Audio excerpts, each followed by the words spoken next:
Hello friends, last time we had seen the energy of a particle performing a SHM, and in that we had seen three basic equations. So the first equation which we had obtained for kinetic energy, and it is half k into bracket a square minus x square, and for potential energy we got the equation PE is equal to EP, that is equal to half k x square. Then also we had obtained an equation for total energy, and what is that? TE is equal to E, which is shown by capital E, is equal to EK plus EP, and this is equal to, by adding this you will get half K A square. Means this is the total energy, and you will find that this total energy is always remain constant. Whatever it may be the position of the particle, you will find that the total energy of a particle performing SHM is always remain constant. So here we have some particular cases, and the first case is when the particle is at the mean position. When the particle is at mean position. Case number 1.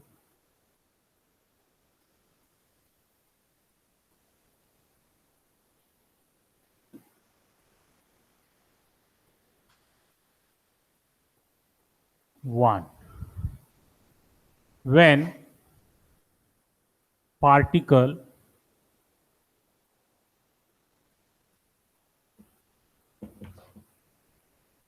at mean position,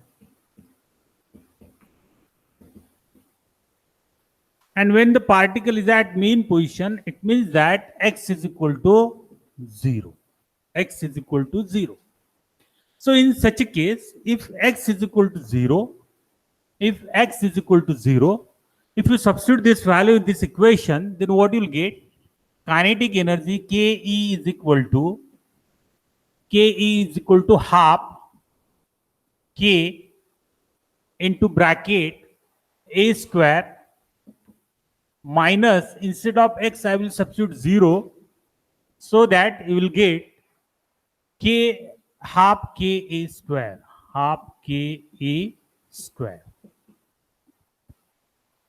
Okay, now this is the situation for kinetic energy when the particle is at mean position. Now let us see what is potential energy. So PE is equal to half Ka square. PE is equal to half Kx square. Kx square. Now if x is equal to 0, means half k into 0, that you will get 0. So what it means, at mean position the kinetic energy is half Ka square, whereas the potential energy is 0. And hence TE means total energy, E is equal to half Ka square. So at mean position the total energy is equal to half Ka square. This is one thing. Second thing is, our second case is when a particle starts, or when the particle is at extreme position.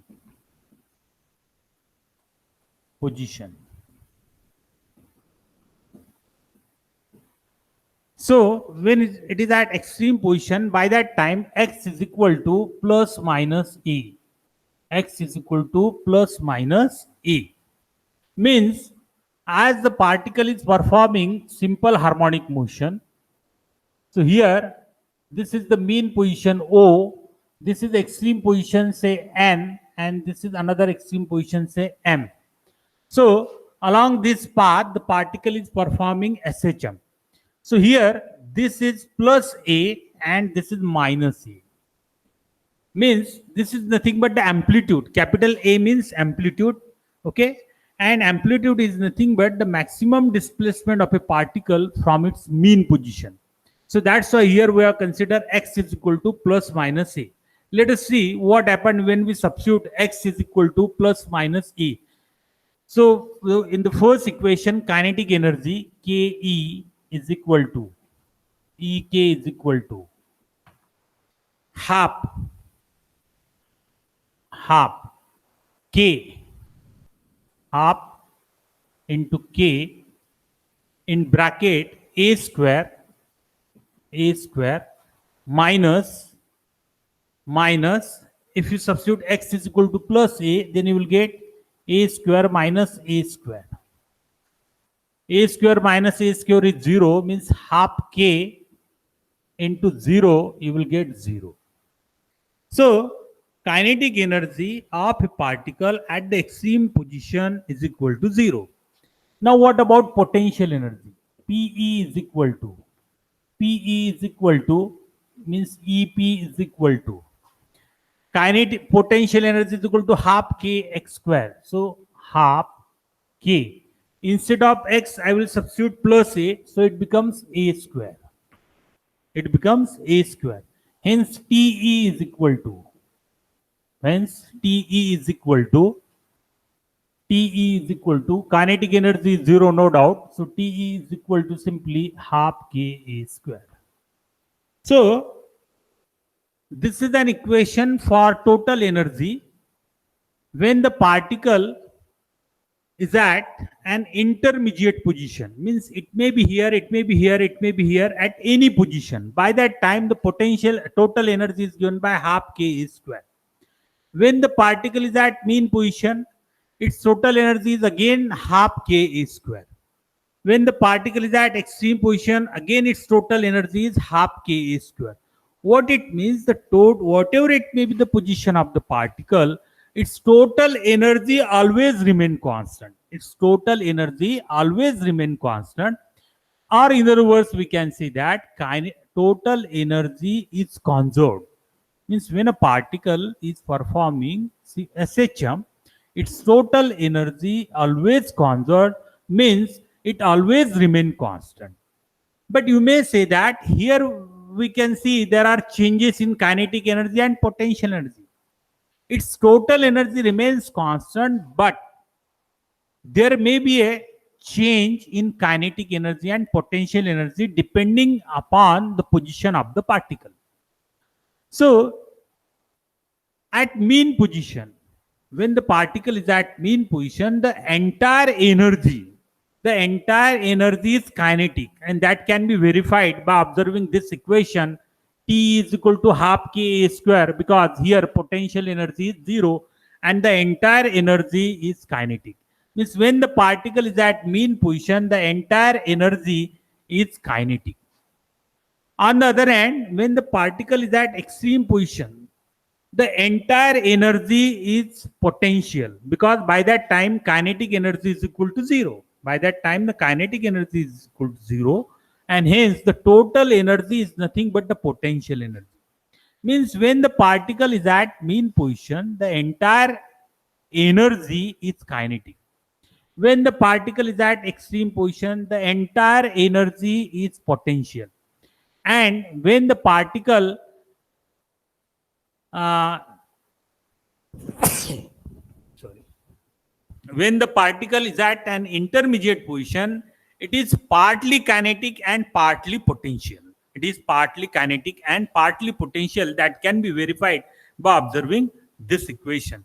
So these are the two particular cases as far as this energy of particle is concerned. Now, in addition to this, there are two more conditions. And so what are that? If kinetic energy is equal to potential energy, if kinetic energy is equal to potential energy. So let us find out that equation. Case number 3.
So if P is equal to K, case number 3,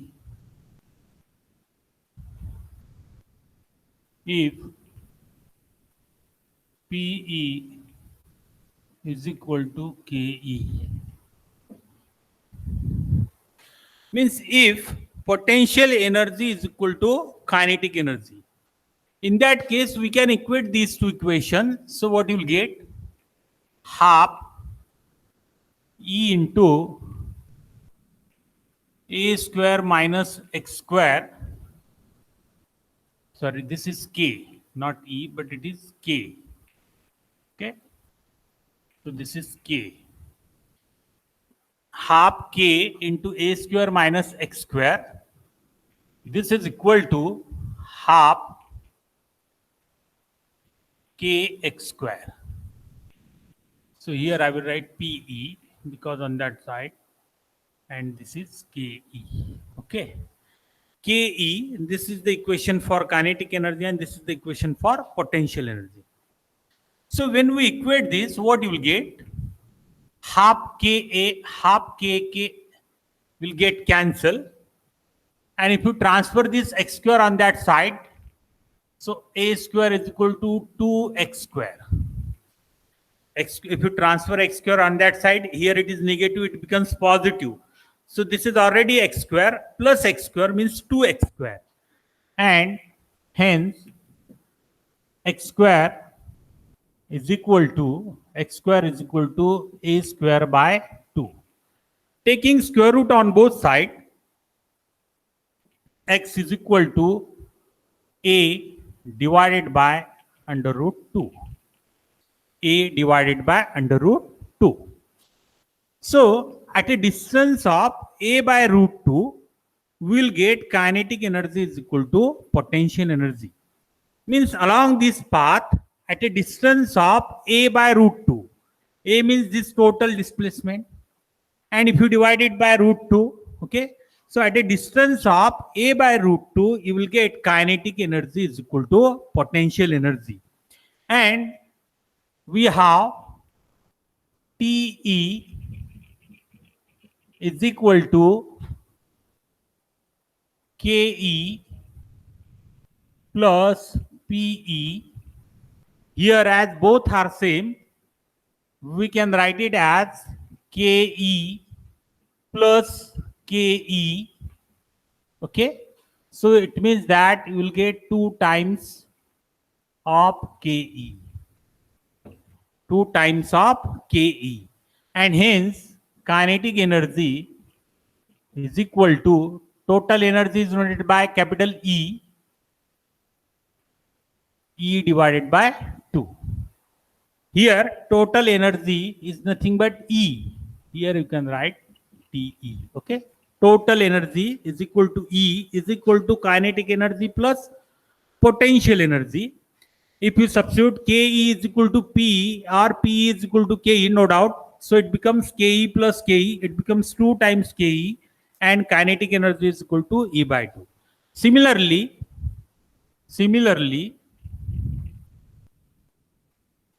this PE is also equal to E by 2. PE also equal to E by 2. Means if you substitute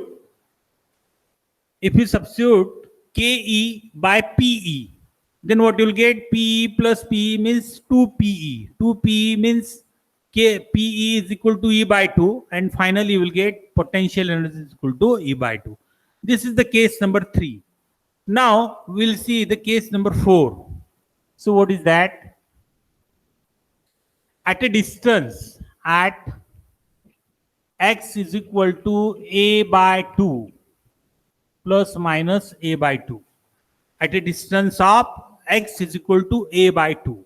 What happened at a distance of plus minus A by 2? So we have the kinetic energy is equal to this equation. So let us find out Ek. Ek is equal to half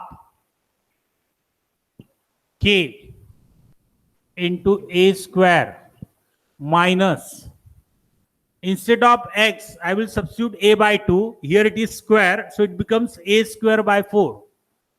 half a square by 4. X is equal to plus minus, or instead of taking this equation, we'll use an equation for potential energy. That will be Z. Okay. So potential energy is equal to half k x square, half k x square. Instead of x, I will write a by root 2, and as it is square, so it is a square by 4, a square by 2, a square by 2. But this half k a square, this value is nothing but the total energy E. This value is nothing but the total energy E. So this is equal to, 1 minute, I think this will be 4. This should be 4. Yes, this should be 4. Because we have considered a by 2, and square of a by 2 is a square by 4. So this term is nothing but E, and this 4 is as it is. 4 is as it is. Means EP is equal to, EP is equal to E by 4. E by 4 means 25% of total energy.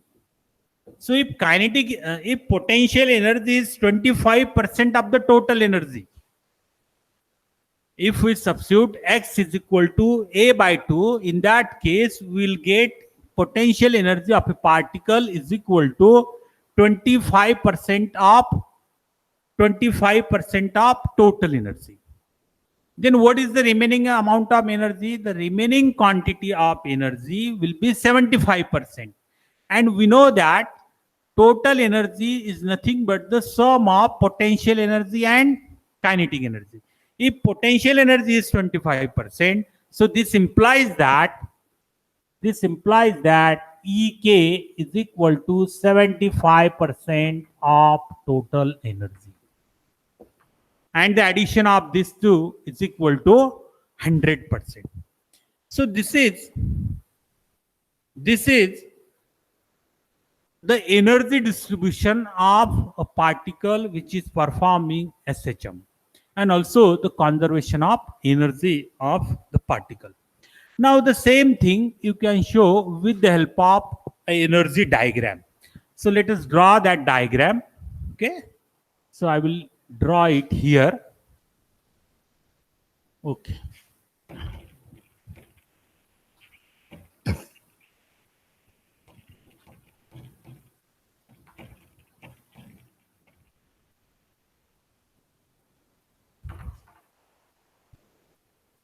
So this is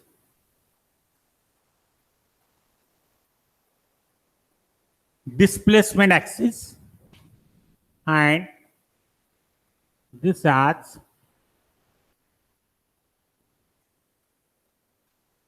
energy axis.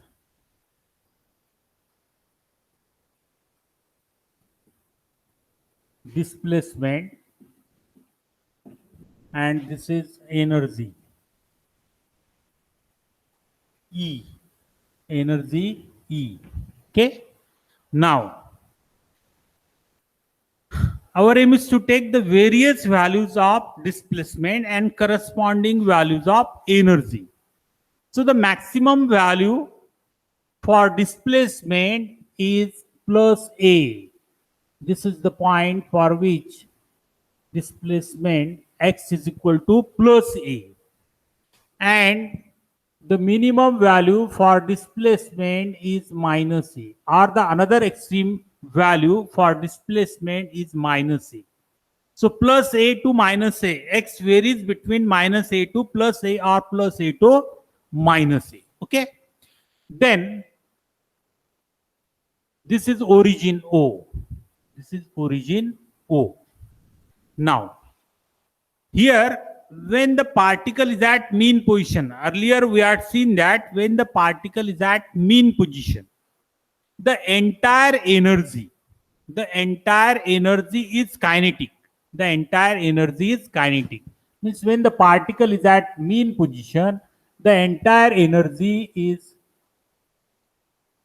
potential, entire energy is kinetic. Means this is your first point when the particle is at mean position. When the particle is at extreme position, just we had seen, when the particle is at extreme position, the total energy is nothing but the potential energy. Means by that time the kinetic energy is zero. When the particle is at extreme point, when the particle is at extreme point, the entire energy is potential and the kinetic energy is zero. So when x is equal to plus a, kinetic energy is zero, and so you will get this point. So if you join these 2 points, if you join these 2 points, you will get a curve like this. Okay? And when the particle is at another extreme point, again the entire energy is equal to potential energy, but the kinetic energy is equal to zero, because by that time the velocity of the particle is zero. So kinetic energy is zero. So that you will get this type of graph. So this is the curve for kinetic energy. This is the curve for kinetic energy. I mean, this is kinetic energy. And the maximum energy is E. Maximum energy is E. And which is present or which is observed at the mean position. When the particle is at mean position, the energy is maximum and the entire energy is kinetic. And we know that the entire energy is denoted by capital E. Okay. So this is the curve for kinetic energy. Similarly, you can draw a curve for potential energy. Let us see, according to the second condition, when the particle is at mean position, when the particle is at mean position, the entire energy is kinetic, and by that time, its potential energy is zero. Means here you will get the first point. Here you will get the first point. Okay. When the particle reaches to extreme point, when the particle reaches to extreme point, its entire energy is potential, and by that time the kinetic energy is zero. So at the extreme position, here you will get the another point which is equal to this one. Okay. And similarly, at another extreme point, again the potential energy is maximum, and so at x is equal to minus a, the entire energy is potential, so it is maximum. Here also at extreme point, the entire energy is potential, so that you will get this point. And if you join this like this,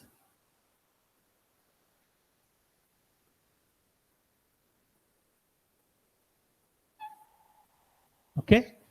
So this type of curve is observed. This type of curve is observed. Now here we get the point of intersection of two curves. The point of intersection of two curves means these are the points. These are the points corresponding to x is equal to. These are the points corresponding to x is equal to a by root 2. X is equal to plus a by root 2, and this is x equal to minus a by root 2. Means at this point, means when the displacement is equal to a by root 2, we know that kinetic energy is equal to potential energy. Here you can see the kinetic energy curve and the potential energy curve, they are coinciding on each other. Means here we observe only one value. Means the kinetic energy is equal to potential energy, and that is observed at x is equal to minus a by root 2.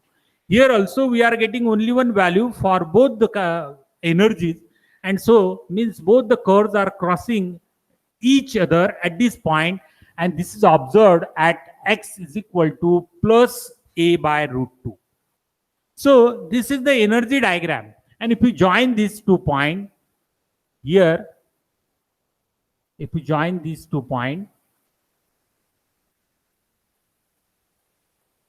this value is equal to E by 2. Though according to diagram, this portion is larger than this portion, but for our convenience, we can say that this segment is equal to this segment and this center point is equal to E by 2. Means by that time, when KE is equal to PE, this is observed at the total energy is equal to E by 2.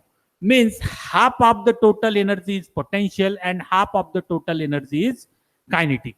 So this is observed in the case of energy of a particle which is performing simple harmonic motion. Now, the next article is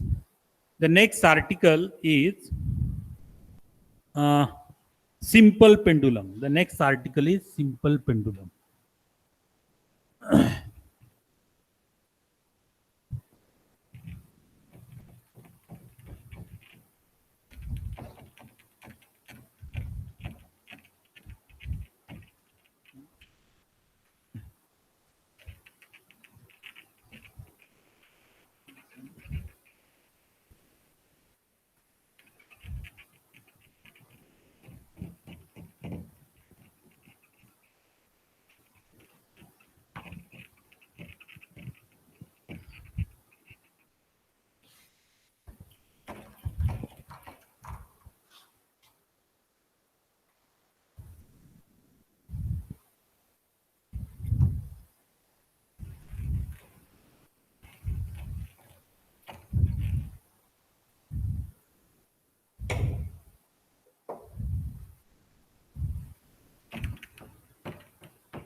Okay, this is very difficult to clean the board.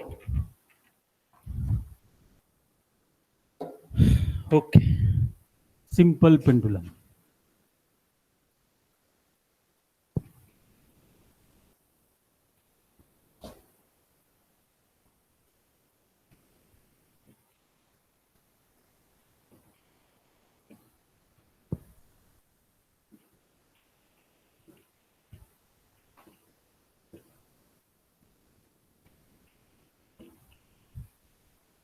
Simple pendulum.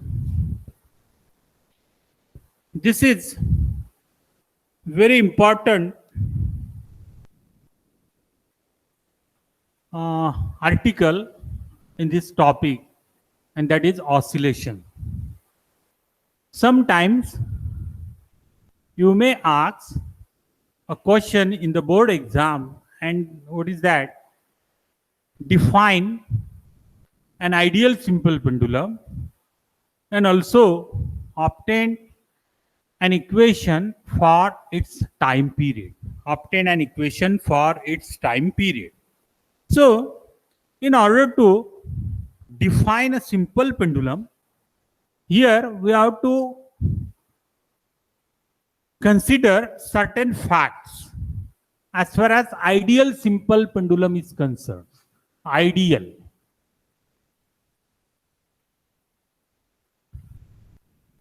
Ideal simple pendulum.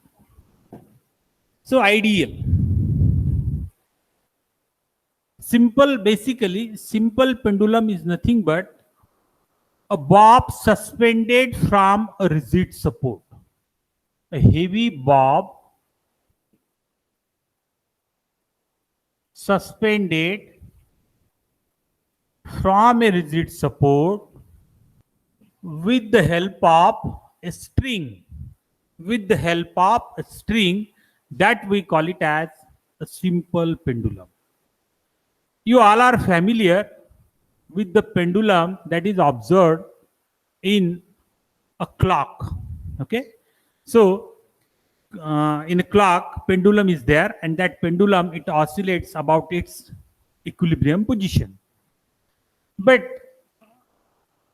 for our convenience, we'll consider that a bob is suspended from a rigid support with the help of a string. But this is not an ideal simple pendulum.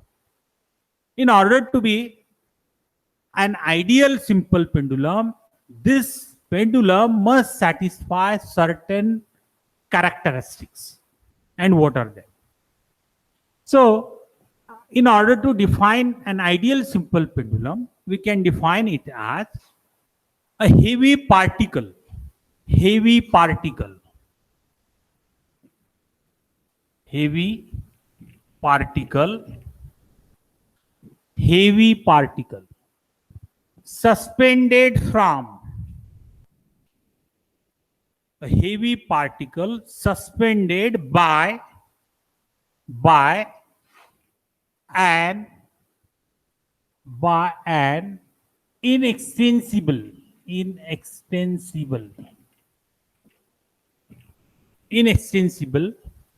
massless and flexible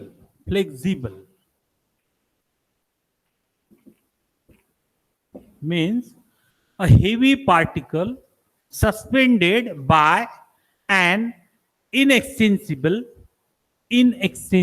this should be inextensible, massless and flexible string from a rigid support is called as an ideal simple pendulum. Means for an ideal simple pendulum, the string, it must be massless, it must be inextensible, it must be flexible. So these are the characteristics which must be satisfied by the string or by the pendulum. Then we can say that it is an ideal simple pendulum. Means the ideal simple pendulum can be defined as a heavy particle suspended by an inextensible, massless and flexible string from a rigid support is called as an ideal simple pendulum. This is the definition of ideal simple pendulum. So while writing the definition, you must use a proper wording. Just like heavy particle. This heavy particle, this is very important. Means this is a single particle. And it is heavy. Secondly, the string, it must be inextensible, massless and flexible string.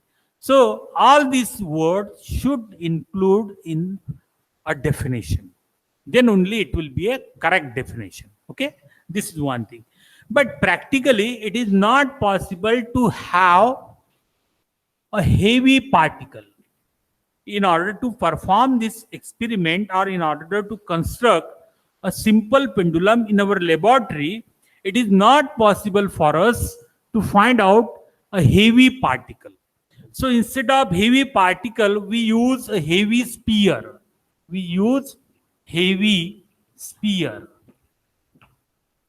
And generally it is a bob.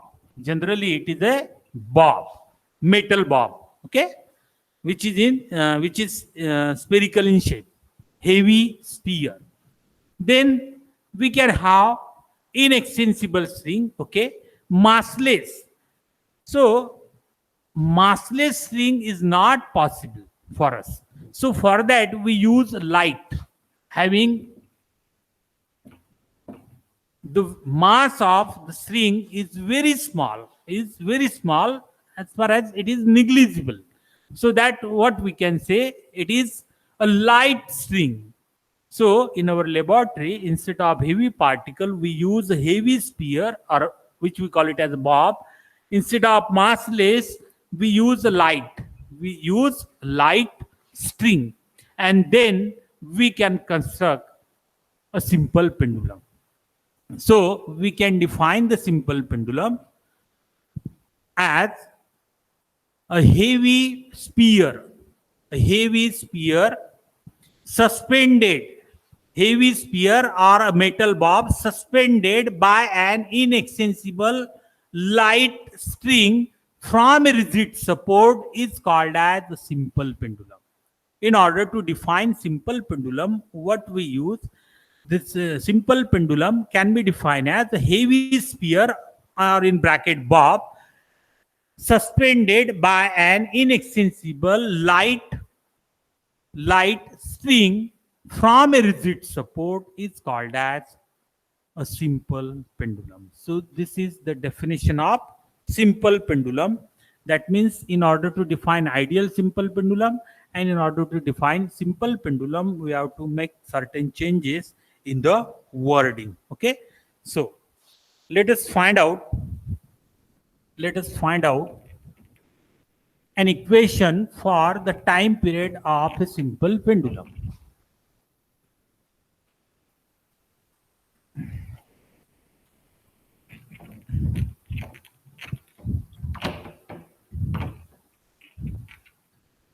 Okay. So this is the rigid support. Okay. This is string. The length of the string is capital L. Capital L means the distance between the point of suspension and the center of gravity of the bob.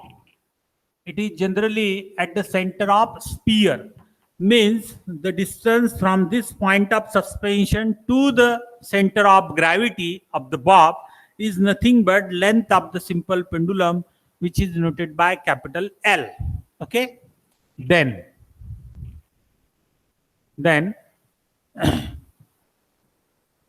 this is rigid support. Now this is the displaced position. This is a displaced position of the bob.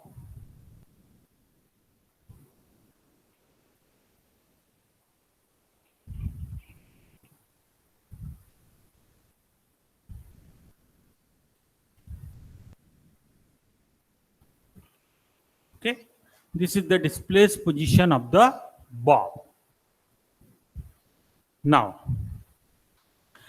as the bob is attached with the help of a string, and if you displace it either this side or this side, then you will find that this bob goes on oscillating about this mean position, about this equilibrium position. This is equilibrium position. So if you displace it either towards right hand side or left hand side, this bob starts to oscillate about its equilibrium position. And our aim is to show that this bob performs simple harmonic motion. And also our aim is to find out a derivation for the time period of a simple pendulum. So I redraw the figure.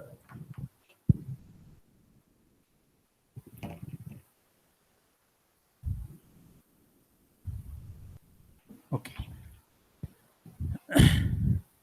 Yes.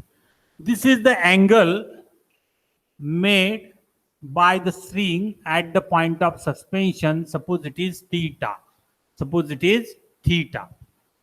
And this displacement, the particle or this bob, it oscillates about this mean position along this path. This is the path of oscillation of the bob. Okay. This is another extreme point.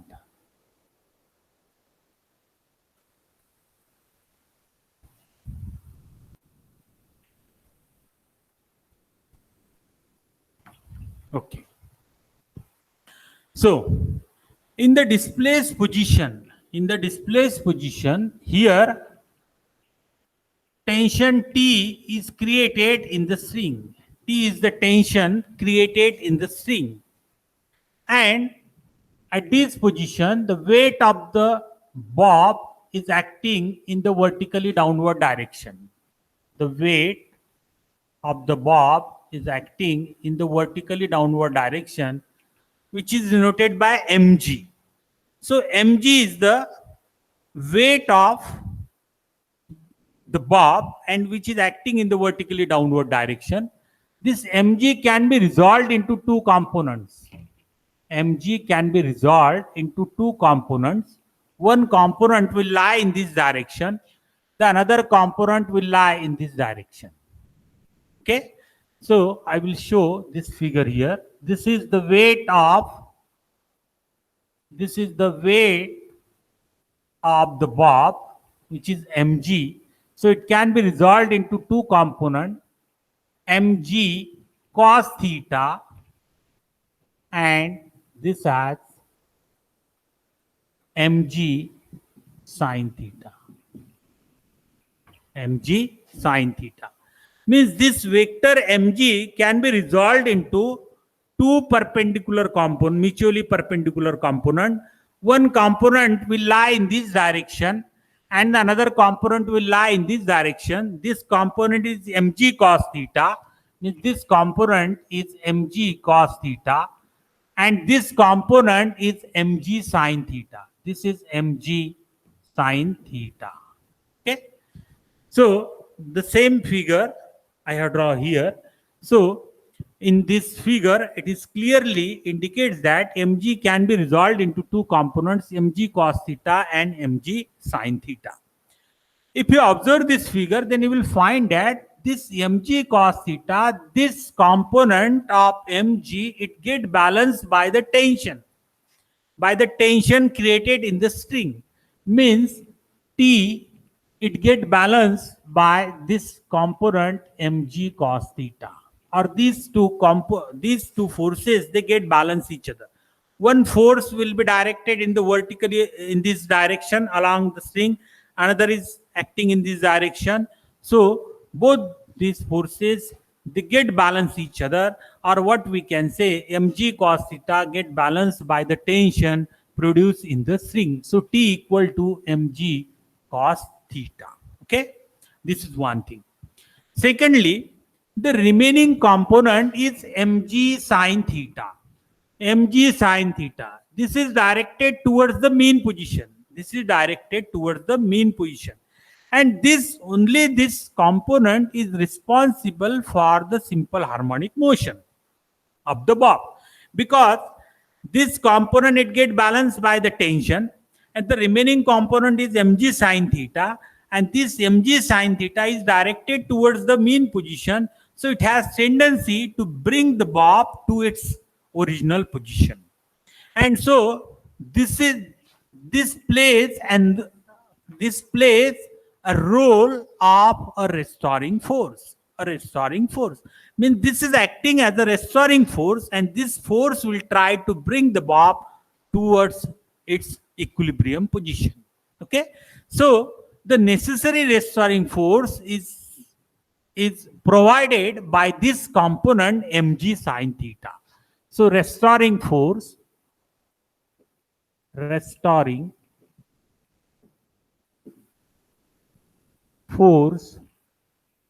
is equal to mg sin theta.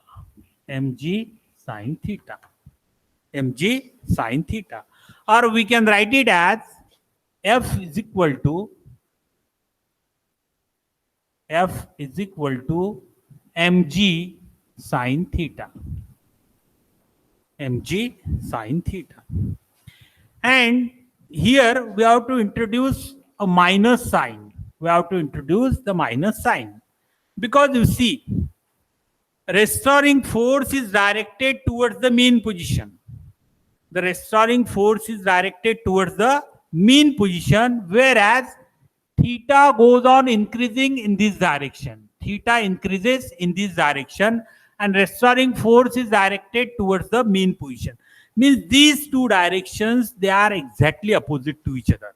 And to indicate this sign convention, we use this negative sign here. So F is equal to minus mg sin theta. This is the restoring force. And this theta is called as the angular displacement. This is actually angular displacement. Theta is the angular displacement. And this theta, it should be as small as possible. this theta, it should be as small as possible, so that this curved portion will be act as a straight line path. It should act as a straight line path. So f is equal to minus mg sine theta. Actually, f is equal to minus mg into theta, as theta is very small. In that case, this implies that sine theta is nearly equal to theta, So I will give, or I will explain this condition. As theta is very small, means as this angular displacement, it should be very small, means this angle made by this string at the point of suspension, it should be as small as possible.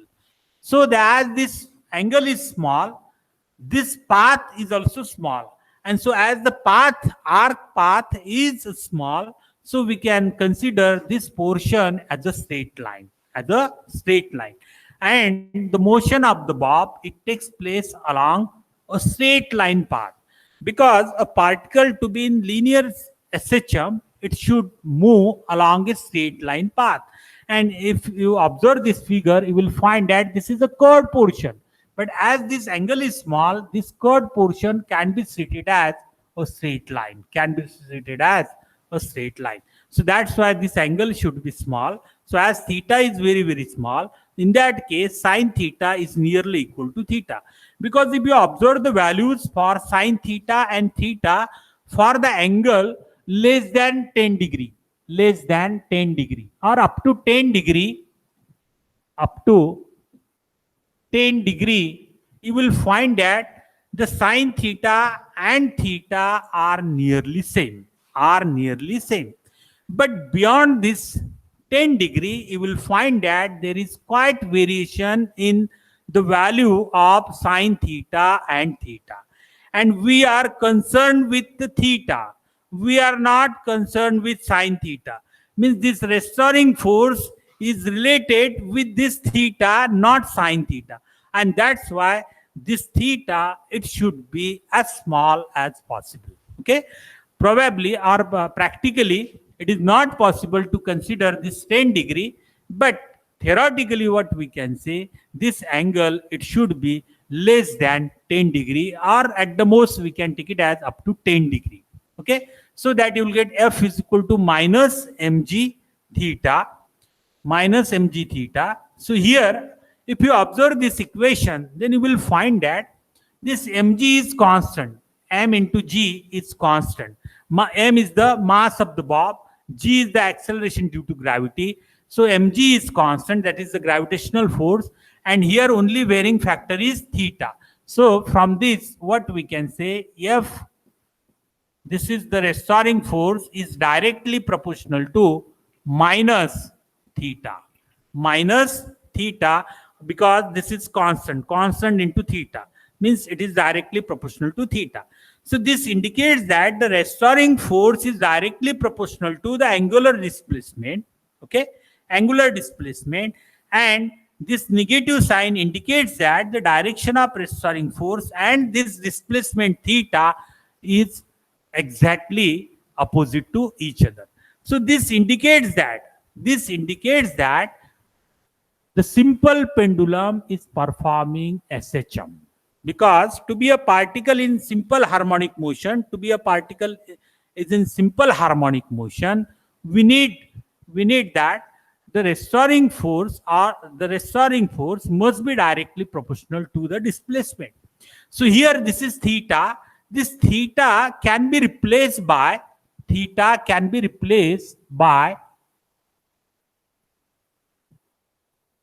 if you consider this as arc. This is capital L, length of the string. So this side, this angle theta is equal to, this angle theta is equal to arc length upon radius, upon radius, upon radius. So arc length is x. This is the displacement which is denoted by x. So x divided by radius. Radius is nothing but length of the string, which is capital L. So here theta can be replaced by x upon L. So that you will get minus m into g into x upon L. So here mg by L is constant. Mg by L is constant. That is, F is directly proportional to minus. Instead of theta, we have considered this as x upon L, or no need to write this equation. So what you will get? Minus mg theta is equal to minus mg x upon L. Mg by L is constant. So this is directly proportional to x. This is directly proportional to x.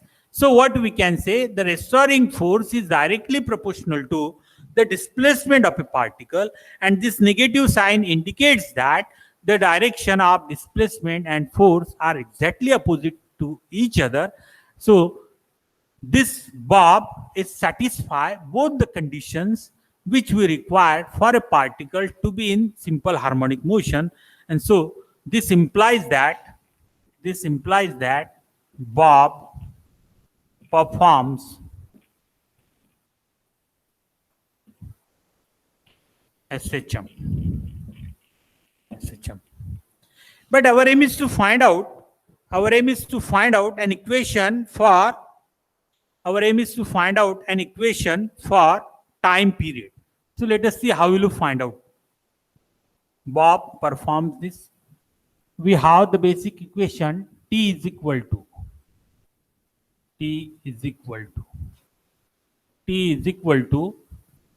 2 pi by omega.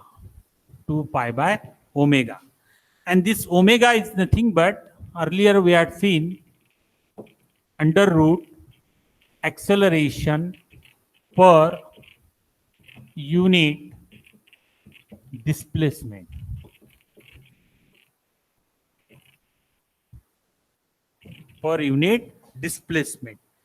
So now our aim is to find out this acceleration per unit displacement. Let us see how we will find out.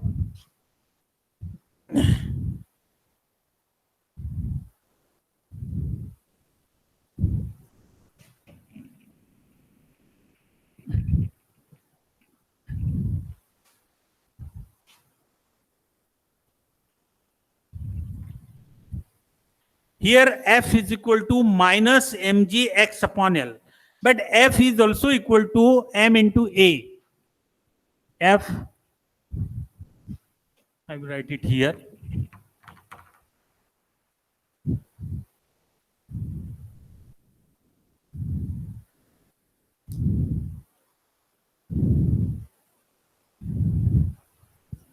F is equal to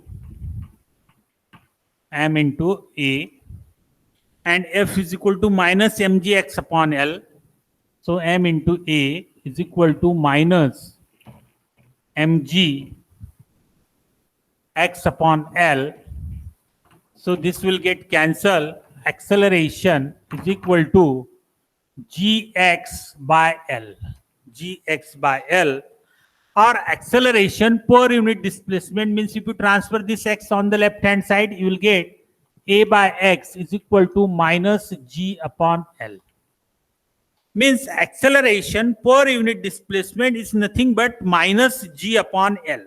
And if you consider only the magnitude, then this is equal to g by L. Considering only magnitude.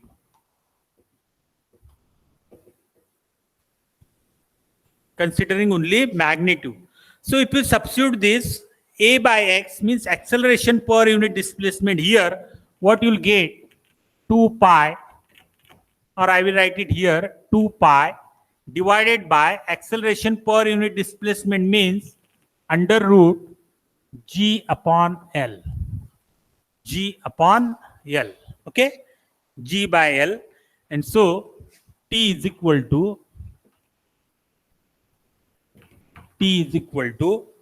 2 upon 2 pi divide into This is denominator to denominator, it becomes numerator L upon G. L upon G. So this is an equation for the time period of a simple pendulum. Time period of a simple pendulum, which is given by 2 pi into under root L upon G. So from this equation, we can see that this time period is directly proportional to square root of the length of the pendulum. It is inversely proportional to the acceleration due to gravity. It is inversely proportional to the acceleration due to gravity. And secondly, as this amplitude, means amplitude, it should be as small as possible. So if the amplitude is small, then we can say that the time period is independent upon the amplitude. Means for smaller amplitude, it doesn't affect the time period of a simple pendulum. So these are the laws of simple pendulum. Means time period is directly proportional to square root of the length of the pendulum. It is inversely proportional to the square root of the acceleration due to gravity, and it does not affect the smaller amplitude. Means smaller amplitude does not affect the time period of a simple pendulum. And the last thing is that this time period is independent upon the mass of the bob.